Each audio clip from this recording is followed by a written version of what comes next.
Ahora veamos, ¿cuánto puede durar la etapa de expansión del ciclo antes que choque con la realidad de los recursos escasos? Puede durar años, porque cada vez que la tasa de interés empieza a subir, el Banco Central puede repetir el proceso para tratar de mantener la tasa de interés a un nivel bajo. Pero la crisis es inevitable. Como explican los austríacos, la recesión es el proceso por el cual el sistema se limpia de todos los errores cometidos. La expansión económica creada por el Banco Central es insostenible. ¿Cuáles son las recomendaciones austríacas de política económica para la crisis? Como Hayek decía, hay que ahorrar más. Lo que la economía necesita para recuperarse es que la piscina de ahorros reales se vuelva a llenar para que las empresas se recuperen. Los keynesianos dicen lo opuesto. Keynes dice que se debe consumir más. Consumo es lo opuesto al ahorro. Pero después daremos una crítica más profunda a Keynes. Los monetaristas también dicen algo opuesto a los austríacos. Los monetaristas dicen que el Banco Central debe mantener la liquidez del sistema, es decir, debe seguir imprimiendo billetes. Friedman decía que la crisis se origina porque el Banco Central reduce la oferta monetaria. Después también daremos una crítica más completa a Friedman. Esta es la historia de la primera depresión norteamericana del 29 y la del 2008. El Banco Central presionó la tasa de interés hacia la baja por varios años. La tasa de interés real incluso fue negativa. Los economistas Keynes y Fisher, el monetarista, nunca esperaban una depresión en el 29. Por el contrario, ellos alababan el tecnicismo del Banco Central.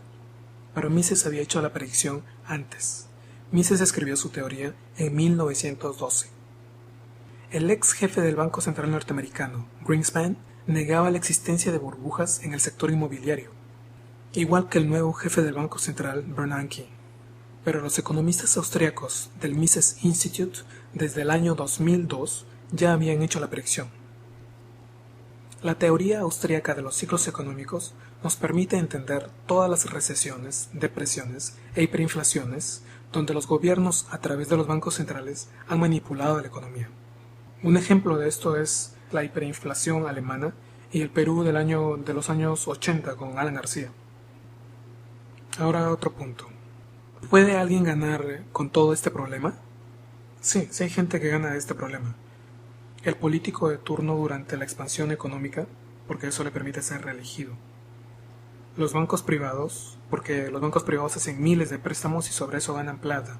Y todavía, si al final les va todo mal, el gobierno lo rescata.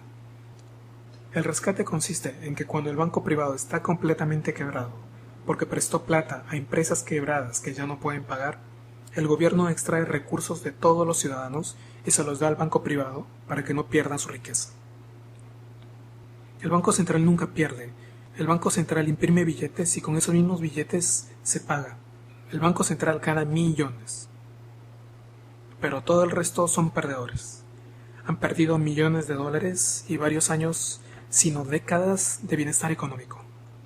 Entonces, si queremos observar qué tan bien o qué tan mal un país anda, no hay que perder de vista al Banco Central y la tasa de interés.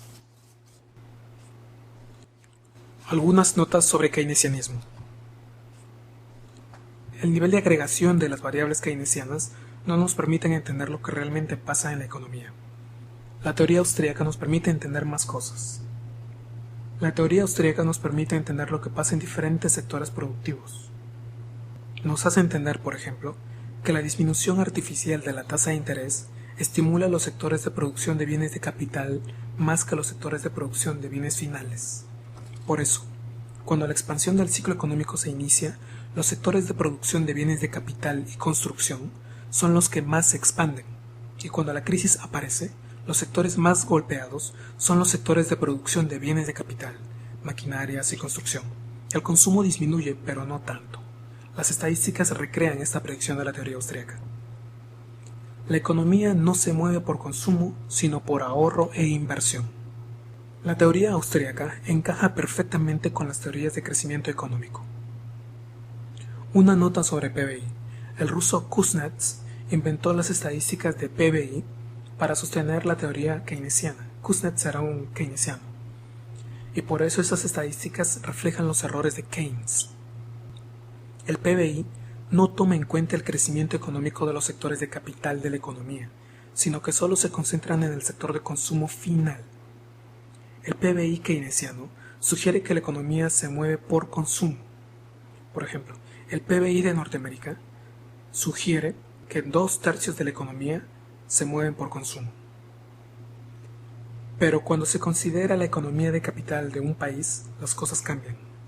El profesor Skousen ha desarrollado nuevas estadísticas para medir el desarrollo económico de una nación, pero bajo la óptica austríaca. Y las cosas cambian. Cuando se analizan esas estadísticas, uno observa que en 2/3 de la economía se mueven por inversión. Entonces, la economía se mueve por inversión, no por consumo, como dicen las estadísticas keynesianas. Keynes tampoco explica por qué los empresarios se equivocan simultáneamente. Keynes culpa a los espíritus animales. Los austríacos sí explican por qué. Todos los empresarios se equivocan simultáneamente porque el indicador que todos usan ha sido manipulado por el Banco Central. El Banco Central ha manipulado la tasa de interés, y la tasa de interés es lo que todos los empresarios miran.